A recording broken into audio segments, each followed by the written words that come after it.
All right, so welcome to lesson 1.5, titled More on Slope.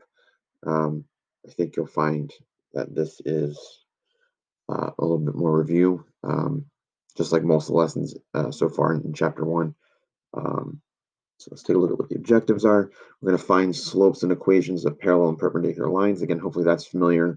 We'll review it to refresh those skills. And then we'll talk about slope as rate of change, and then finding functions average rate of change. That just might be a slight extension on what you already know about slope, just a rephrasing of certain things. But yeah, we'll just take a look at all that. And this is a relatively shorter lesson compared to the ones we've already done. Referring to parallel lines and how that's related to slope. So any two lines that have the same slope are parallel, and any two lines that are parallel have the same slope. So those two statements go both directions. If one's true, the other's true. All right, so same slope, parallel lines, they are linked together. And that even applies to vertical lines, even though they don't have a slope. They are, considered having no slope, undefined slope. Two vertical lines are parallel to each other as well. All right, so write an equation of the line passing through the ordered pair -2, 5, and parallel to the line whose equation is y equals 3x plus 1. The first thing you're going to do is write the equation in point slope form. The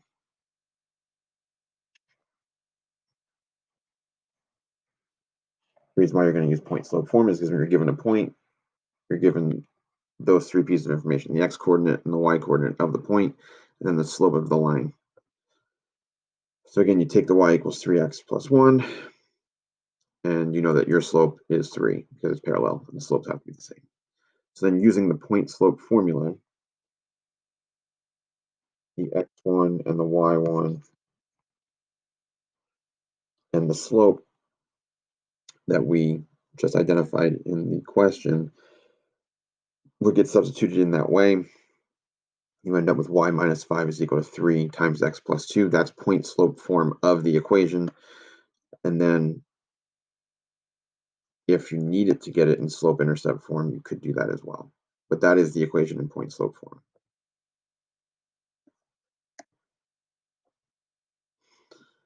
All right, let's talk about slope and perpendicular lines. Two lines that are perpendicular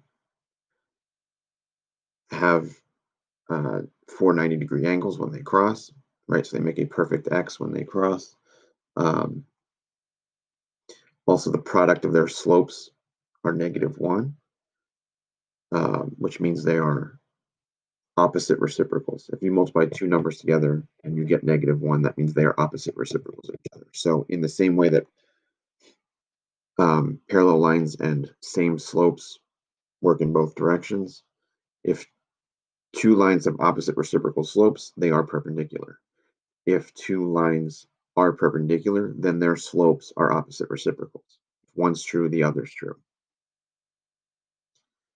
Referring to a vertical line will be perpendicular with a horizontal line, and vice versa, even though their slopes won't multiply to multiply to -1. That would be the only case where that's not true. But they are still perpendicular, vertical and horizontal lines. All right, so find the slope of any line that is perpendicular to the line whose equation is x plus 3y minus 12 equals 0. So the first thing I would do is just get this in slope-intercept form so I can see the slope of this line, and then the opposite reciprocal of that line would be the slope of any line that is perpendicular. So again, you take the equation, trying to get it in slope-intercept form, I would subtract x, divide by 3, you get -1/3 x plus 4. -1/3 is your slope of this line. The opposite reciprocal of that is going to be the slope of any line that's perpendicular. The opposite reciprocal of -1/3 is 3. All right, so that was the first objective. Now getting into the second objective, talking about rate of change. Slope is defined as the ratio of change in y to a corresponding change in x. To describe how fast y is changing with respect to x. For linear function, slope may be interpreted as the rate of change of the dependent variable per unit change in the independent variable. Essentially, what I want you to get out of this is rate of change is just another way of saying slope. All right, so in 1990, 9 million adult men in the United States lived alone. In 2008, 14.7 million lived alone. Use this information to find the slope of the linear function representing adult men living alone in the United States. Express the slope correct to 2 decimal places, blah, blah, blah. Okay. Essentially, you're given 2 ordered pairs, even though it doesn't look like it. Time. Whenever you're given information, and you have to figure out, well, which piece of information is the x, the independent variable, and which is the y, the dependent variable. If time is one of the variables, it has to be the x. X is always time.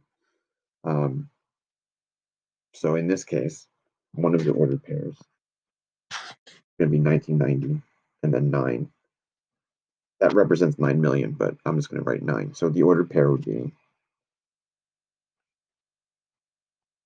1990 and then 9.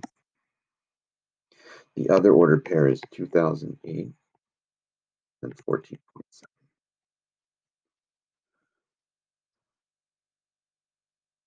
So if I want the rate of change between, from like how many, like what is the rate at which more men are living alone, I just want the slope between those 2 points.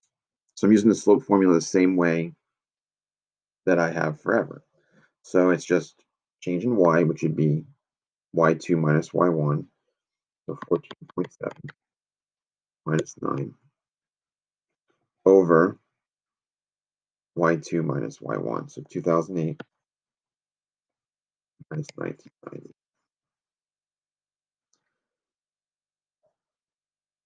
So what you're going to end up with is 5.7 divided by 18. And then when I on a calculator, just because it's asking for 2 decimal places, I'm not doing that by hand. That's not something I'm going to do. So I'm just going to divide 5.7 by 18 and see what I end up with.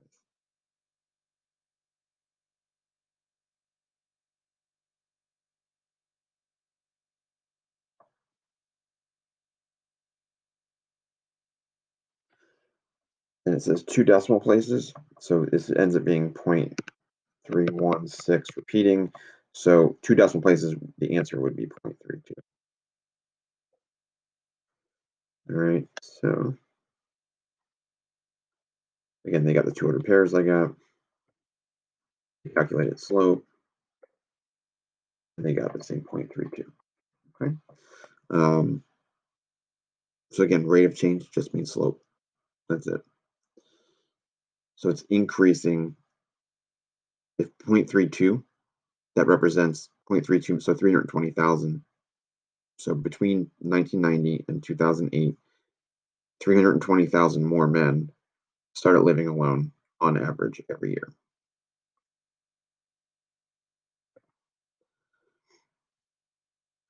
Average rate of change as a function. So again, maybe you have a function that's y equals f of x. That would be that blue curve there. If it's asking for an average rate of change over an interval, so between one x value and another x value, it's going to give you those 2 x values, and then you just find out what is the slope between those 2 points, whether the function is a straight line or a curve. So average rate of change, you're just finding the slope of the line between 2 points on the function, no matter what kind of function it is. All right, so again, you're just finding slope. That's it. That's what I want you to take out of this, is average rate of change is finding slope. So again, you're given a function, f of x is equal to x cubed. That is not a straight line, but it's asking for the average rate of change for that function between an x value of -2 and an x value of 0. So that is the function you're going to use. Again, it is the slope function. It looks disguised slightly, but x2 minus x1 is what the denominator of the slope formula is. F of x2 and f of x1 are just y values. So it's just y2 and y1. You need to be able to calculate what they are. So you have f of x2, well, x2 is 0, so f of 0. We have our function. F of 0 is 0 cubed, so that's going to turn into 0.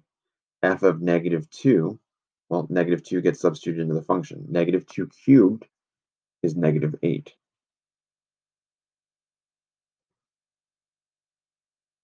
So then when I do 0 minus that -8, you get +8. 0 minus a -2 is 2, so 8 divided by 2 is 4. So the average rate of change for those for that function f of x equals x cubed between -2 and 0 is 4. Suppose that a function expresses an object's position s of t in terms of time t. The average velocity of the object from t1 to t2 is the exact same formula with just different letters. Okay, so if we're talking about velocity, time t is your x, and speed s is your y. So again, it's really the same question. It's just, all right, so you've got a ball rolling down a ramp is given by the function s of t is equal to 4t squared. Reason why this makes sense, think about it. If you started rolling something down a ramp, um, it would start off slow and it would build speed as it goes. So the speed is going to increase as the ball is rolled, right? So that's why this is not a linear, um, it doesn't just roll the same speed down the ramp the entire time. So what we're going to do is basically use the same formula, right? It's the change in the s value, which is like your y value, right, over the change in the x value, which in this case is your t value. So it's saying what's the average rate of or find the ball's average velocity between 1 second and 2 seconds. So this is like your x1, x2. This is like your x1. That's why those numbers are down in the denominator. Now we just need to figure out what is s of 2. That's just substituting 2 into the function here. So 2 squared is 4 times 4 would be 16. What is s of 1? Substitute 1 in. 1 squared is 1 times 4 is 4. So 16 minus 4 is going to be 12. So it's 12 feet per second. So the speed increased 12 feet per second between the first second and the second second. All right. This is the exact same question, just with time 1 being 1 second, so that part's the same, and time 2 being 1.5 seconds. So it's the exact same process. The formula we're going to use has 1.5 instead of 2. The denominator is 1.5 minus 1. The numerator is s of 1.5 minus s of 1. So now you have 4 times 1.5 squared minus 4 times 1 squared over 1. You end up with 9 feet minus 4 feet, which ends up being 10 feet per second, which makes sense because the average velocity for the first half of that second is going to be less than the full second because it picks up speed as it goes. Okay, and that's it. Again, any questions, let me know. Once you're done reading this, you're going to have the 1.5 practice assigned to you already. You can start working on that and let me know any questions you have on that. I will follow up with you. Okay. So good luck. Let me know if you have questions.